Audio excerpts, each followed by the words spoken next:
Olá, sou o primeiro tenente Berardi, do Laboratório de Prototipagem Mecânica do Instituto de Pesquisas da Marinha, que em conjunto com outros dois pesquisadores, Pedro Ascioli e Wilson Perilli, realizamos esse trabalho de avaliação dimensional de peças feitas em manufatura aditiva, tendo como principal base a norma DIN 7168 para implementação em veículos autônomos. Vou falar um pouquinho do sumário, que é o roteiro que a gente utilizou, e consta como introdução, materiais e métodos, que está subdividido ali em instrumentação, designação do corpo de prova, inspeção dimensional, metodologia de investigação, aí o outro tópico que são resultados, conclusão e trabalhos futuros. Bom, veículos autônomos vêm desempenhando atividades cada vez mais diversas, reduzindo a exposição da vida humana a situações de risco. Em aplicações militares, eles contribuem com a forte vantagem tática, que pode ser uma extensão de embarcações de guerra e de veículos terrestres, por meio da utilização de veículos submarinos autônomos, o VSA, e veículos aéreos não tripulados, o VANT, drones. Principalmente nas guerras contemporâneas, os drones eles assumiram um papel de liderança no contra-terrorismo e na contra-insurgência, e são projetados para ter importância crescente em futuras operações militares. Seu baixo custo os tornam descartáveis, o que é ideal para missões altamente perigosas ou politicamente sensíveis, né? Junto disso, a impressão 3D ela tem um impacto muito grande, porque ela pode ajudar nesse processo de fabricação, na qual, num âmbito geral, assim, destaca-se peças funcionais feitas de impressão 3D, já que corresponde a 29% de todo o seu uso, do uso dessa tecnologia. Então é muito vantajosa e importante. Especificamente na aplicação em drones, a manufatura aditiva, no caso, ela é super importante porque visa reduzir o peso e tem uma otimização topológica das estruturas mecânicas, com o objetivo de ampliar o seu alcance, reduzindo o custo de produção dos protótipos e aumentando a velocidade de fabricação. Então, mas ainda há uma dificuldade para projetar, construir, testar, pilotar um drone. Isso está sendo bem desafiador. E os erros que ela podem ter, né, são erros de montagem ali, problemas de dimensionamento, incompatibilidade de software. Então são desafios aí bastante sensíveis, né? Vou citar agora um componente que é super importante em veículos autônomos, que é um sistema inercial, que é a IMU, Inertial Measurement Units, que ela é super importante para definir rota, o posicionamento do veículo. Então é um equipamento muito crítico ali, quanto na parte da montagem mecânica, quanto no posicionamento dele ali. Pode ter algum erro que pode interferir, então é importante compreender os impactos que esses erros têm nas principais funções desse sistema de navegação, né?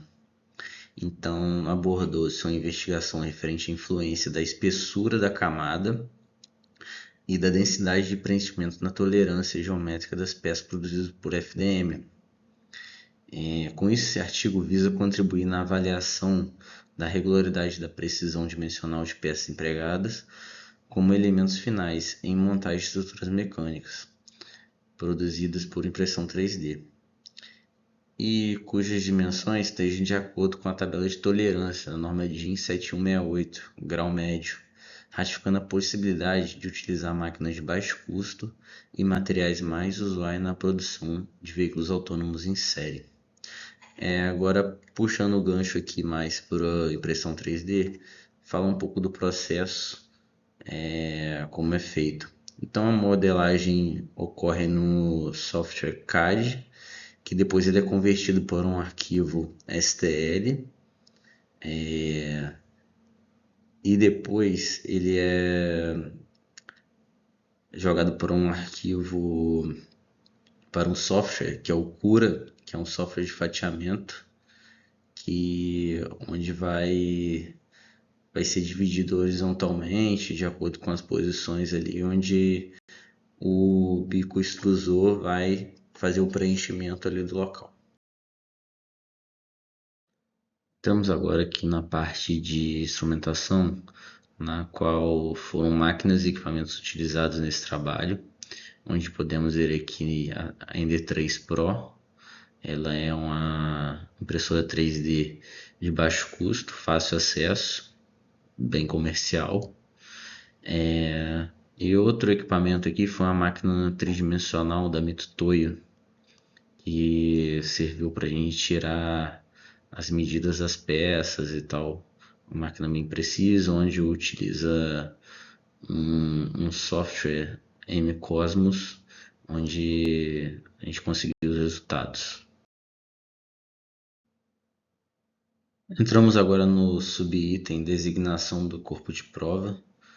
Então, mas antes disso a gente verificou e fez melhorias de impressão, na qual um artigo que a gente utilizou como referência, ele orienta a calibração do fluxo de material da extrusora, e aí depois a gente conferiu de acordo com o visor da máquina, da impressora, e o quanto de filamento ela estava puxando, né? Outra melhoria também foi a respeito da conversão, quando converte de CAD para STL. Isso aqui foi feito no SolidWorks, na qual a gente personalizou essa resolução para a resolução máxima, e a gente conseguiu alguns parâmetros ali bem consideráveis, né? Parâmetros muito bons de resultados. Continuamos aqui na designação do corpo de prova, na qual definiu-se um toro com as seguintes dimensões: 50 mm de diâmetro externo, 35 diâmetro interno e 10 mm de altura, que a gente pegou como referência de um artigo, e ele se enquadra dentro de uma faixa DIN, da faixa DIN 7168.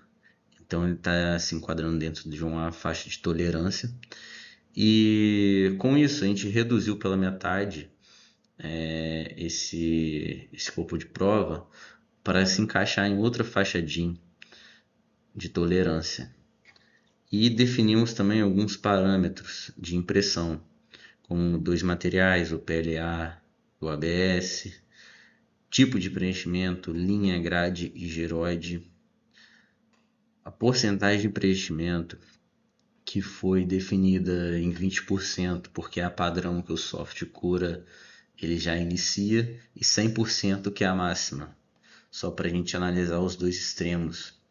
E outros parâmetros de impressão para melhorias, né, na impressão. Então isso tudo já foi definido. Outro subitem de materiais e métodos é a inspeção dimensional, na qual o levantamento foi feito de todas as peças no Laboratório de Metrologia do Instituto de Pesquisas da Marinha, em ambiente monitorado.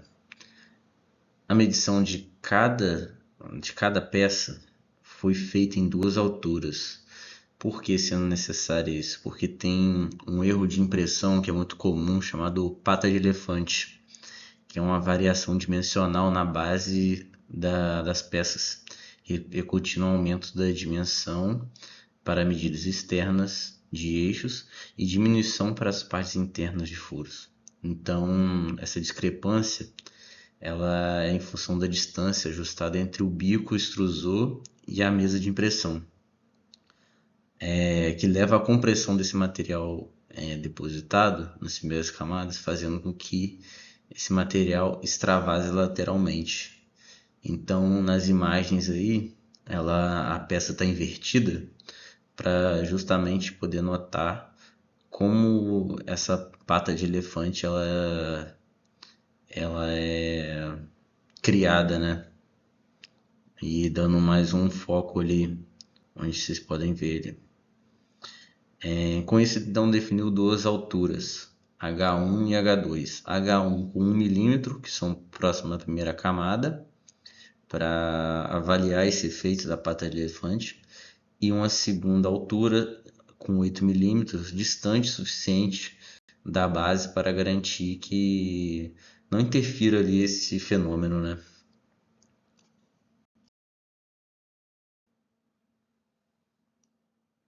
O último subitem de materiais e métodos, metodologia de investigação, na qual foi um procedimento onde a medição das dimensões dos três corpos de prova para cada conjuntura do tipo linha, grade e giroide, são tipos de preenchimento, e também o percentual de preenchimento, 20% e 100%. Com isso foi calculada a média e o desvio padrão das dimensões dos diâmetros internos e externos na altura H1 e H2. Para os corpos de prova com diâmetros reduzidos, optou-se por avaliar apenas 20% no padrão giroide, pois esse foi o padrão que apresentou a maior discrepância em relação à dimensão nominal do modelo CAD na investigação inicial, e também optou-se também por um percentual de 100% de preenchimento. Aqui a gente pode ver também a faixa da norma DIN, onde ela pega ali de quanto a quanto e a tolerância dela que ela admite. Agora vamos para a parte dos resultados ali, de acordo com o procedimento de investigação, na qual adotou-se somente as medidas em H2 na altura da série CP03. Por ter o H1, o fenômeno da pata de elefante foi descartado. Então, é possível notar que a média da série CP06, com um tipo de preenchimento giroide, apresenta o valor mais distante da média do CP03 para o diâmetro interno, sendo a diferença de 0,07 mm e de 0,155 mm para o valor nominal de 35 mm. Entretanto, também estão enquadrados na tolerância DIN 7168 grau médio. Pode-se observar também os valores das médias da série dos CPs maciços, preenchimento 100%, e da série CPs 20% de preenchimento, com os valores padrões linha, grade e giroide. É interessante observar que no caso do diâmetro externo, a diferença é ainda menor. Vale destacar também que a maior diferença entre as médias da série dos CPs é de 0,035 mm, e a diferença para o valor nominal de 50 mm é de 0,139 mm. Outra informação importante a ser destacada é que a série de CPs com preenchimento total apresenta o diâmetro externo maior e o diâmetro interno menor em relação às demais séries, provavelmente por excesso de material depositado. Aí estão os gráficos aí da média da série CP006 com tipo de preenchimento giroide, sendo a diferença de 0,7 mm e de 0,75 mm para o valor nominal. Está dentro da tolerância ali, então um valor bem considerável ali que ela se encaixaria, né, nos. O material do slide anterior era PLA e agora é ABS, então a gente consegue ver um comportamento similar entre eles. E só para enfatizar que o desvio padrão dos CPs foi de no máximo 0,075 milímetros, valor muito bom assim, então dentro da norma DIN 7168 grau médio, norma DIN de tolerância.